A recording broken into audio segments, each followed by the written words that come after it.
Hey, what's going on, everybody? It's your boy, So Grateful Joe, and yes, check this out. Y'all can see this real quick.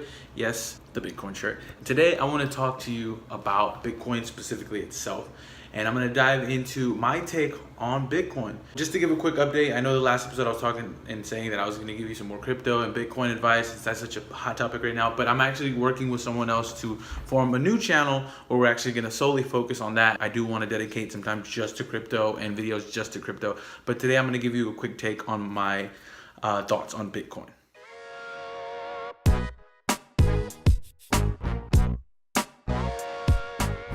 Bitcoin, for those of you, most people by this time, 8 out of 10 people, at least in America, will tell you that, yeah, they kind of know what Bitcoin is, but nobody can really tell you any details. And I'm not a technical expert. I'm not a computer science major or a software developer. But from my take, just to, in layman's terms, what Bitcoin is, it's digital money. It's internet money. And the way that they do this is through this technology called blockchain technology. Now, the blockchain basically is like a ledger, a long ledger. It's like a list, a running list of transactions in blocks. So there's a block and there's transactions within that block, and it has the computations that went into developing that block, and then there's a chain, right? And it's attached together, therefore blockchain. And these chains, the way that you add to this chain and the way that you keep this ledger going is through consensus. So there's a network of computers that all verify these transactions. So you have the general consensus, you have several people verifying these transactions, which makes it, a lot of the buzzwords that you'll hear makes it decentralized. Now, why is that valuable? What is good about decentralization? For one,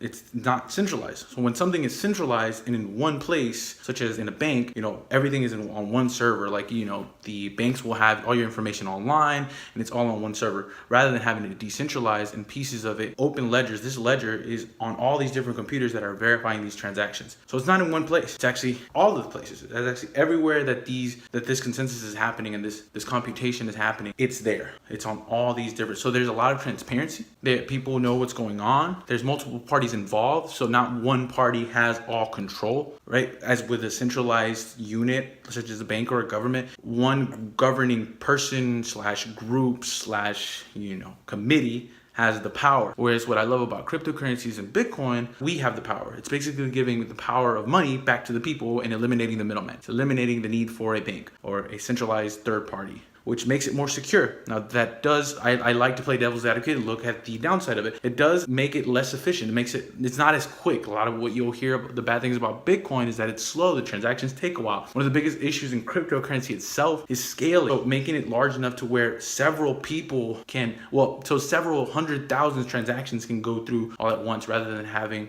very few transactions go through, because as more and more people jump into this space, the more transactions that will have to be processed. And if the blockchain and the Bitcoin or whatever coin you're talking about can't process it fast enough, it slows down. And people don't like to wait. I mean, we live in the microwave era. People need it yesterday, right? So waiting a little while is not going to work. I mean, Visa can process, I believe, last time I checked, was 15,000 transactions per second. Bitcoin, I believe, is doing 7. So that's pretty slow. So the upsides, right? You have this decentralization, but also it's a new form of a store of value. Why do we tie the value to gold? I mean, there's really not much you can do with it. You can't really, you can make some stuff with it for the most part, but it's not really, if you're storing it if you're using it as a store of value, there's not much utility to it. It's hard to transport, it's hard to use. You're not going to go to Walmart and trade with a gold coin or give them a bar of gold and say, hey, I'm going to pay for all my groceries this way. It's not the best medium of exchange. Beautiful thing about Bitcoin, it's an easy store of value. You can put your money there, you hold it on the exchange. You don't really want to do that,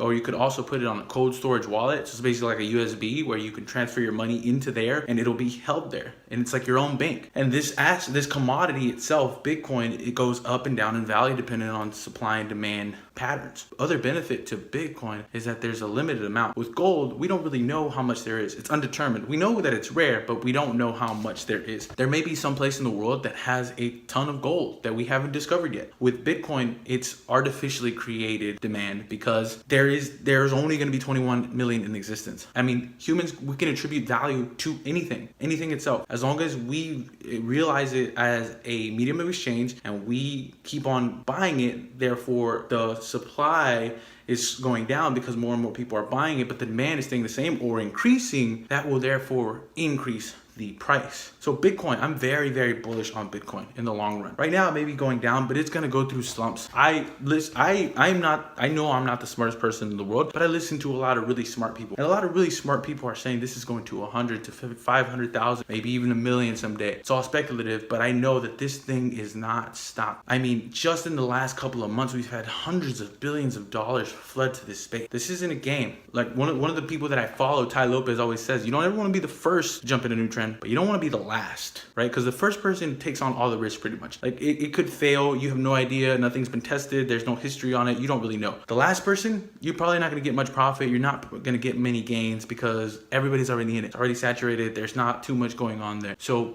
right now, I think is a great time because it has some history. It's been tested. It has gone through the test of time. But now there's a lot of people that are understanding about it, and still it's not mass adoption yet, but once that happens, after mass adoption and hundreds of thousands of people flood and the majority of people know not just about Bitcoin but other cryptocurrencies, it may be too late. So you got to strike while the iron's hot. That's what I'm saying. You got to get into Bitcoin. Look for Bitcoin. Bitcoin is going to shoot up. I'm banking on it. I'm saying that it's going to go up to 20,000 here in the next month or so, and by the end of the year it should be at around 100 grand per coin. We'll see. We can always come back and check it, but so yeah, I'll be working on content for the new channel with one of my buddies. He's more of a technical person than I am, so he's going to be focusing more on the technical side, and I want to definitely develop my technical prowess, so I will be working on that as well. But that's in the works as well. I have some other stuff going on in my life that's been shaking things up. I've been doing some things that have really made changes in my life, pretty dramatic changes, so it's going to be fun, and I'll be sure to share a lot of that with you. Until next time, peace.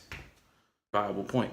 But that's where you have to do your due diligence and look into what they're actually doing, what problem are they solving, what's the competition like, what's the landscape like, what's the team.